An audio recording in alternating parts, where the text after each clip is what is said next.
Chapter 10, Dribble. I will never forget Friday, May 10th. It's the most important day of my life. It didn't start out that way. It started out ordinary. I went to school, I ate my lunch, I had gym, and then I walked home from school with Jimmy Fargo. We planned to meet at our special rock in the park as soon as we changed our clothes. In the elevator, I told Henry I was glad summer was coming. Henry said he was too. When I got out at my floor, I walked down the hall and opened the door to my apartment. I took off my jacket and hung it in the closet. I put my books on the hall table next to my mother's purse. I went straight to my room to change my clothes and check Dribble. The first thing I noticed was my chain latch. It was unhooked. My bedroom door was open, and there was a chair smack in the middle of my doorway. I nearly tumbled over it. I ran to my dresser to check Dribble. He wasn't there. His bowl with the rocks and water was there, but Dribble was gone. I got really scared. I thought maybe he died while I was at school and I didn't know about it. So I rushed into the kitchen and hollered, "Mom, where's Dribble?" My mother was baking something. My brother sat on the kitchen floor, banging pots and pans together. "Be quiet," I yelled at Fudge. "I can't hear anything with all that noise." "What'd you say, Peter?" my mother asked me. "I said I can't find Dribble. Where is he?"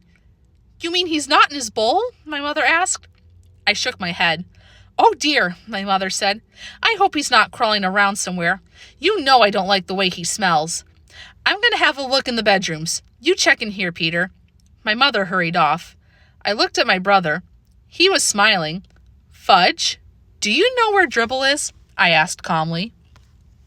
Fudge kept smiling. "Did you take him? Did you, Fudge?" I asked not so calmly.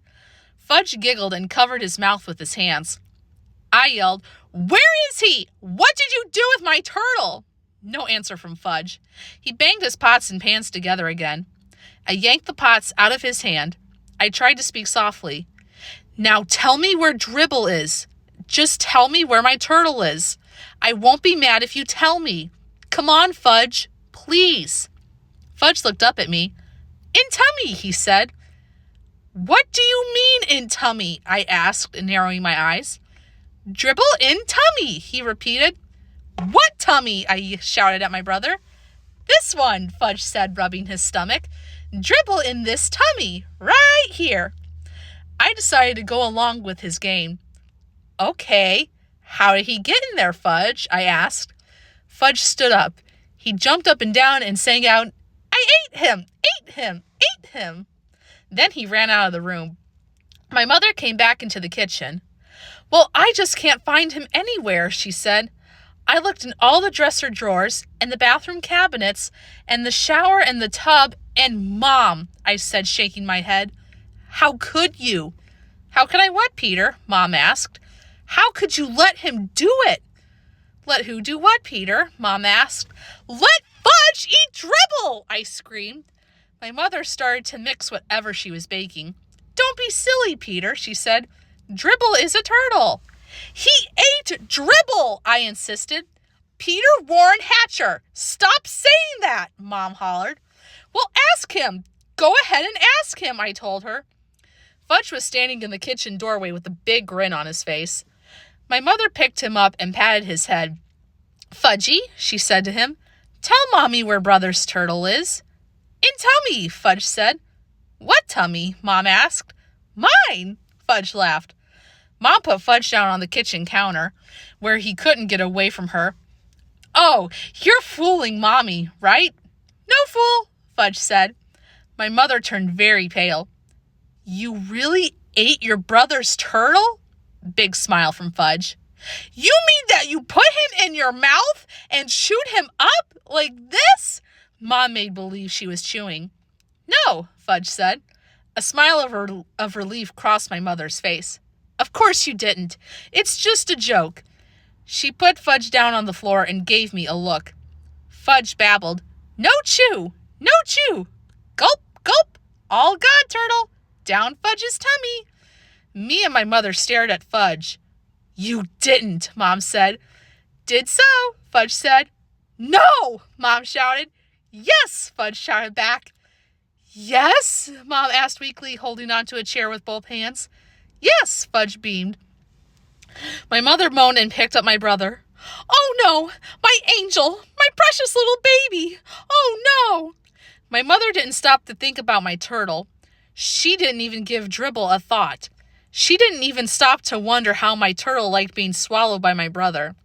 She ran to the phone with Fudge tucked under one arm. I followed. Mom dialed the operator and cried, Oh, help! This is an emergency! My baby ate a turtle! Stop that laughing! My mother told the operator. Send an ambulance right away. 25 West 68th Street. Mom hung up. She didn't look too well. Tears were running down her face. She put Fudge down on the floor. I couldn't understand why she was so upset. Fudge seemed just fine. Help me, Peter, my Mom begged. Give me blankets. I ran to my brother's room. I grabbed 2 blankets from Fudge's bed. He was following me around with that silly grin on his face. I felt like giving him a pinch. How could he stand there looking so happy when he had my turtle inside him? I delivered the blankets to my mother. She wrapped Fudge up in them and ran to the front door. I followed and grabbed her purse from the hall table. I figured she'd be glad I thought of that. Out in the hall, I pressed the elevator buzzer. We had to wait a few minutes. Mom paced up and down in front of the elevator. Fudge was cradled in her arms. He sucked on his fingers and made that slurping noise I like. But all I could think about was Dribble. Finally, the elevator got to our door. There were 3 people in it besides Henry. This is an emergency, Mom wailed. The ambulance is waiting downstairs. Please hurry. Yes, Mrs. Hatcher, of course, Henry said. I'll run her down just as fast as I can. No other stops. Someone poked me in the back. I turned around. It was Mrs. Rudder. What's the matter? She whispered. It's my brother, I whispered back. He ate my turtle. Mrs. Rudder whispered that to the man next to her, and he whispered it to the lady next to him, who whispered it to Henry. I faced front and pretended I didn't hear anything. My mother turned around with Fudge in her arms and said, That's not funny! Not funny at all! But Fudge said, Funny, funny, funny, Fudgy. Everybody laughed. Everybody except my mother. The elevator door opened. 2 men dressed in white were waiting with the stretcher. This the baby? One of them asked. Yes, it is, Mom sobbed. Don't worry, lady. We'll be to the hospital in no time. Come, Peter, my mother said, tugging at my sleeve. We're going to ride in the ambulance with Fudge. My mother and I climbed into the back of the blue ambulance. I was never in one before. It was neat. Fudge kneeled on the cot and peered out through the window. He waved at the crowd of people that had gathered on the sidewalk. One of the attendants sat in back with us.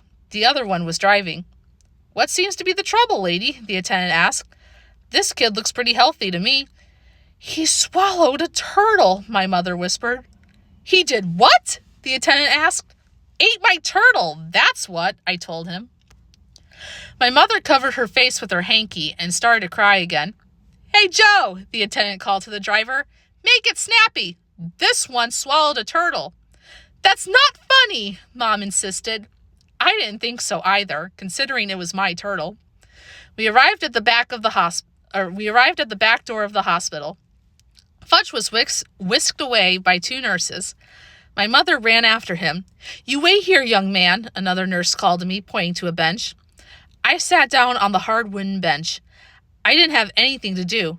There weren't any books or magazines spread out like when I go to Dr. Cohn's office. So I watched the clock and read all the signs on the walls. I found out I was in the emergency section of the hospital. After a while, the nurse came back. She gave me some paper and crayons.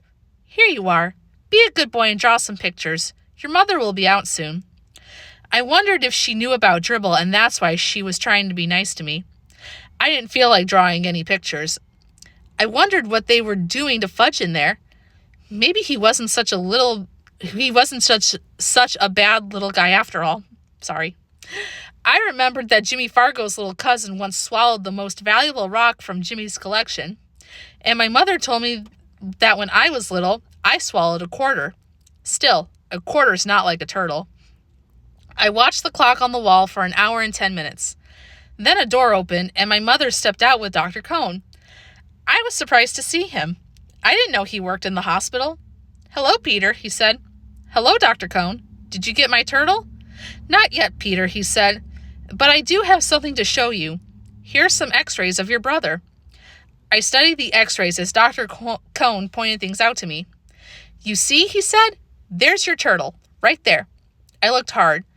Will Dribble be in there forever? I asked. No, definitely not. We'll get him out. We gave Fudge some medicine already. That should do the trick nicely. What kind of medicine? I asked. What trick? Castor oil, Peter, my mother said. Fudge took castor oil. And milk of magnesia. And prune juice, too. Lots of it. All those things will help to get Dribble out of Fudge's tummy. We just have to wait, Dr. Cone said. Probably until tomorrow or the next day after. Fudge will have to spend the night here, but I don't think he's going to be swallowing anything that he isn't supposed to be swallowing from now on. How about Dribble? I asked. Will Dribble be all right? My mother and Dr. Cone looked at each other. I knew the answer before he shook his head and said, I think you may have to get a new turtle, Peter. I don't want a new turtle, I said. Tears came to my eyes. I was embarrassed and wiped them away with the back of my hand. Then my nose started to run and I had to sniffle. I want Dribble, I said. That's the only turtle I want. My mother took me home in a taxi. She told me my father was on his way to the hospital to be with Fudge. When we got home, she made me lamb chops for dinner, but I wasn't very hungry. My father came home late that night. I was still up. My father looked gloomy. He whispered to my mother, Not yet. Nothing yet. The next day was Saturday. No school. I spent the whole day in the hospital waiting room. There were plenty of people around and magazines and books too. It wasn't like the hard bench in the emergency hallway. It was more like a living room. I told everybody that my brother ate my turtle. They looked at me kind of funny.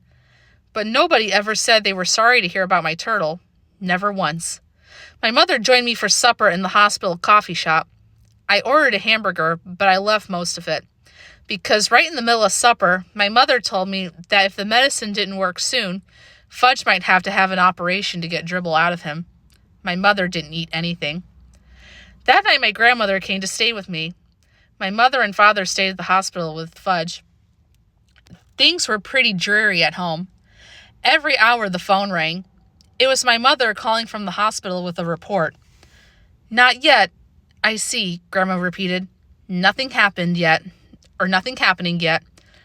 I was miserable. I was lonely. Grandma didn't notice. I even missed Fudge banging his pots and pans together. In the middle of the night, the phone rang again. It woke me up, and I crept out into the hallway to hear what was going on. Grandma shouted, Whoopee! It's out! Good news at last! She hung up and turned to me. The medicine has finally worked, Peter.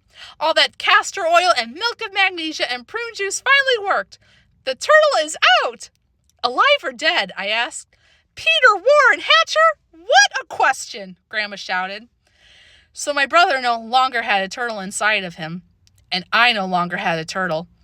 I didn't like Fudge as much as I thought I did before the phone rang. The next morning, Fudge came home from the hospital. My father carried him into the apartment.